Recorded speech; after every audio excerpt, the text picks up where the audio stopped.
This is Jason Mraz, and you're watching Noise11.com. Oh, we're welcome into Noise11.com by way of the Palais Theatre, the legendary Palais Theatre in Melbourne. Jason Mraz. How are you? Welcome back to Australia. Thank you. I've lost track of the number of times you've been down. Me too. About 7, 8, 8 maybe? 8. I know I've been here for every album so far, and we're on album 5, and sometimes we visited 2 or 3 times during the album cycle, so yeah, you're probably right, somewhere around the 7, 8 range. That's right, because the first time we caught up with you, you were flipping a mighty mean burger when you were in town. That's right, we had a little barbecue to get to know some good folks like yourselves. And and the rest was history. Yeah. Yeah. Now, we're 5 albums in as well now, which is, quite a collection, and I would imagine that it must start playing havoc with the set list when you come time to decide what you're going to perform for the fans each night? Yeah, a little bit, but it does make it easier as well because I've I guess through experience and through years of playing, and then where I'm sitting now in my life, I have more songs to choose from to help me curate the best possible set list, rather than having to settle on whatever was available at the time, which in the past, when I look back at old set lists, I wonder how the heck did I play that show? Like, what was I doing? What was going on in my head? So I'm really, really stoked to be where I'm at right now. Well, this time around with the new album, yes, and quite a different experience in the studio because you're actually in there with a band, Raining Jane, who have not only the Jason Mraz band on this record, but they're also songwriting collaborators with you on this record as well. Yeah, so I met them right after I finished promoting my second album, Mr. A to Z. We shared a festival together. They were on early, and I fell in love with their musicianship, how they were connecting with the audience, their attitudes, and immediately we decided we would join forces and collaborate. And so for the last 8 years, we've gotten together once or twice a year and sat in a circle and wrote songs. And this new album, yes, is the culmination of all those years of sitting around and sharing ideas. Yeah, I'm very impressed you called it Mr. A to Z. Well, thank you. You are an Australian now, aren't you? Yeah. Do you change, is it Mr. A to Z when you're in the States? Absolutely. They wouldn't know what I'm talking about. You're if translating I said it. for my benefit. I'm very, very happy to hear that. No problem. Yeah. Obviously, what you've done with the new album, yes, in the studio has paid off in a big way. Number 2 debut in America, which must be, are you a chart watcher at all? But, I would imagine it must be always a lot of fun to see the success of a record when it happens. It is. I was a chart watcher that week. When I heard that it had a shot at being in the top 10, you do get excited and you want to be proud of your work. Plus, for me, this ride, I'm seeing it through new eyes with Raining Jane. They've never toured or released an album at this level. They've been an independent band for 15 years, so to see their reaction to all the success we're having makes me a proud parent. I'm like really stoked on their success. Yeah, well, I guess because it is such a different record, it is taking up a lot of the set list at the moment as well, too, isn't it? It is. Each night we do at least 7 or 8 songs from the new album. Occasionally 9 or 10, but usually about 7 or 8 because Raining Jane has done a remarkable job of learning my old catalog.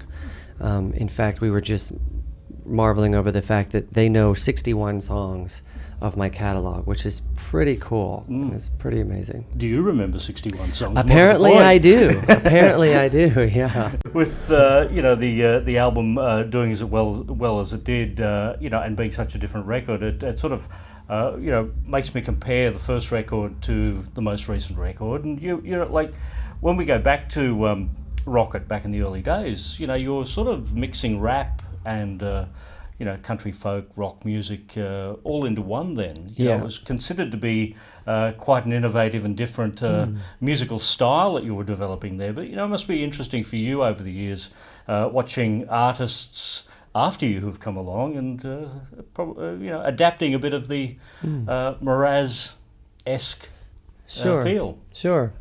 Well, when I look back at it, I see an artist who's always trying to find himself. And, all through all my albums, even my last one, Love is a Four-Letter Word, and I'm sure I'll look back at this album one day and say, oh yeah, I was just trying to find myself. And that's really what songwriting is. It's me going onto the page and saying, who am I? How can I make sense of life right now? And as using my voice as my primary instrument, certainly on Rocket, I wanted to rap, I wanted to scat, I wanted to have highs and lows, but where I was, I guess, in my spiritual development, my personal development, I had a lot of ego in the way, and a lot of my songs are about meeting girls and just trying to make my way in the world. And I feel when I look at this new album, yes, a lot of that's come to pass, and it's more about being grateful for where we are and being content with where we are, and making sure to remember forgiveness of yourself in the past. Remember to be compassionate with yourself and others around you.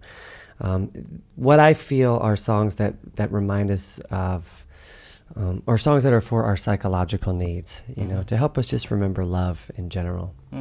So I guess, to put that first record into perspective, the fact that you were rapping on that record, Eminem was only around for, maybe a year at that point. And like everyone was talking about this white rapper.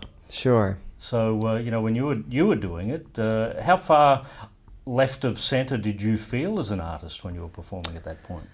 Well, I never really felt like a rapper. I felt like I wanted to bring elements of hip-hop that I liked into my coffee shop show. Because at the time, when I first made my first album, I really was no more than a coffee shop artist with a trio.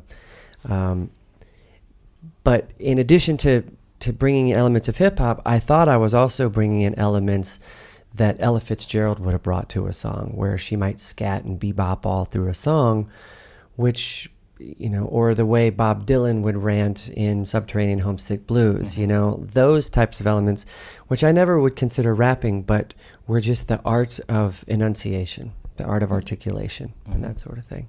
Maybe Bob Dylan was the original white rapper? I think Bob Dylan really was. He really was one of the first rappers. Yeah. There's not a lot from Rocket that survives the set list now. I think, looking at a couple of recent shows that you've done, maybe a song will pop up. From Rocket? Yeah. Yeah, maybe a song or two, but I always do my best to acknowledge Remedy and tell it the story of its origin, and I perform it in a new way, and I think it does shift the listening for the audience as well, which is nice.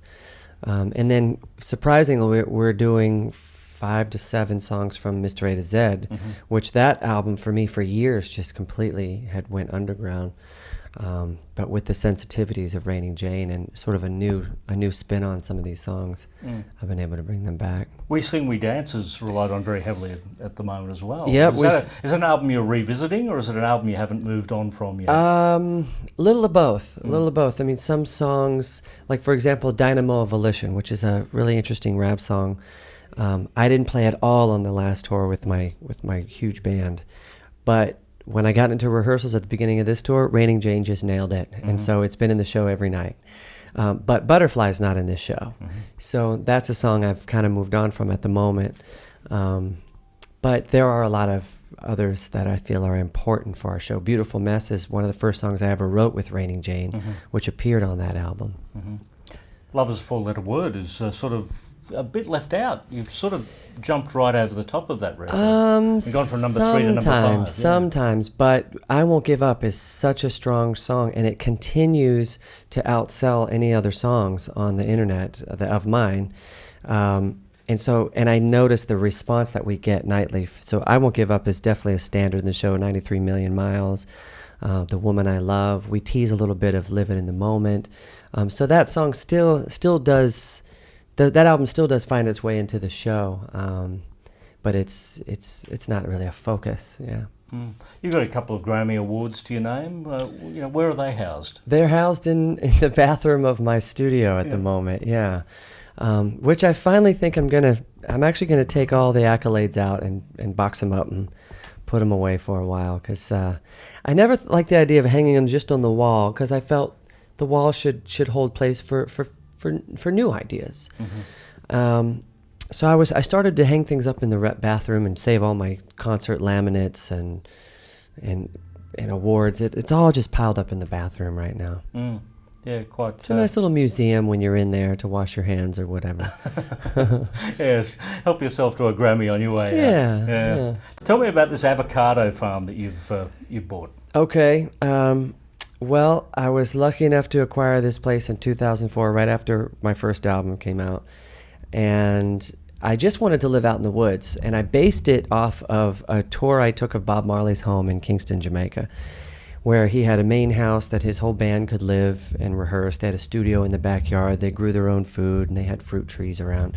I said, I'm going to find a place like this, and found a place in the woods. And it just so happened that all the trees were avocado trees. And since then, I've become more hands-on in the property, transitioned all the fruit to organic. They're certified organic. And we have a number of gardens around the house that respond to each season, that feed our household and feed some of our community. And we built a studio in the back right amidst all the avocados as well, which is where we recorded a lot of this new album. Right. Yeah. Have you seen the price of an avocado in Australia? I have not. Are they up yeah, there? Yeah, I'm surprised artists don't get paid in avocados here. Yeah, They're so expensive. exactly. Yeah. Wow. Yeah, well, food, it's important to make food sacred, and it's important to put an honest, fair price on food. So if an avocado price is high, that means we're paying for the shipping, and hopefully it's getting back to the farmer. Well, it's good to get you back down in Australia. I think this is we've had the Yes album out earlier this year. We had you down in Australia in 2013, saw you at Deniliquin, which would have been a lot of fun as well. Yep, yeah. Deniliquin was great. It was the first time I was really up in anywhere outside of one of the metropolitan areas. Well, that's right, yeah. And that's about as remote as you can get for a gig. And we had a good opportunity to see many pods or, I don't know, herds of roos coming through the countryside with our bus as we made the dash out of Deniliquin. All those things you thought were just on YouTube videos were actually there in real life. Yeah, it was a cool festival. Yeah, pretty really amazing. Nice. Seeing Outback Australia and getting a sense of what you've probably only seen in movies before. Yeah, exactly. Yeah. Well, good to get you back here, Jason Mraz. Thank you for joining us here at noise11.com. All right, thanks for having me.